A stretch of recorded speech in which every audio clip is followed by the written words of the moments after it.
koorsooyinka aan bixino 3 qayb ayay kala yihiin. Qaybta koowaad waxaa la yiraahdaa Professional Barista Course. Waxa la barayana waxaa ka mid ah hordhaca kafeega iyo doorka baristaha. Waxaa ku xigo barashada kafeega mirta kasoo bilow ilaa marka koobka lagu shubayo.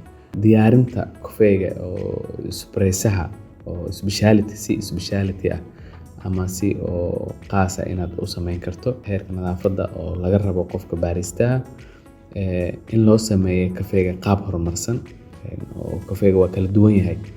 Formulooyin kala duwan uu leeyahay sida wuxuu leeyahay manual brewing ama si manual in loo sameeyo iyo in oo sida qaabka mashiinka lagu sameeyo. Qaabka cabirka sheetka sida aad makiinada oo grinderka ah sida markaad ku shiidaysa u cabiran lahayd marba cabirka doonto inaad geysato. Latte artiga waxa la yiraahdaa ama farshaxanka sida aad latte artiga u sameynayso ayadana waxyaabaha oo Professional Barista Course ku jira ka mid tahay.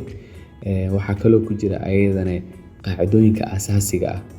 Cabitaanka espressada wuxuu leeyahay qaacidooyin asaas ah oo inta ml u baahan tahay, inta gram laga rabo iyo inta daqiiqo ku soo dagayo. Taasna waa lagu barayaa. Cabitaanada qabowga ah ayaga way ku jiraan oo cabitaanada qabowga ah nooca doonaan ha aadaan oo mojitoski iyo frappegi intaas ayadana waa wax lagu barayo ka mid tahay. Iyo sida qalabka u shaqeeyo oo makiinada espressada haddii cilad yar kugu timaado aad u samaysan karto oo cilad bixin karto haddii hawo kaaga xiranto kale iyo ayadana waa lagu barayaa.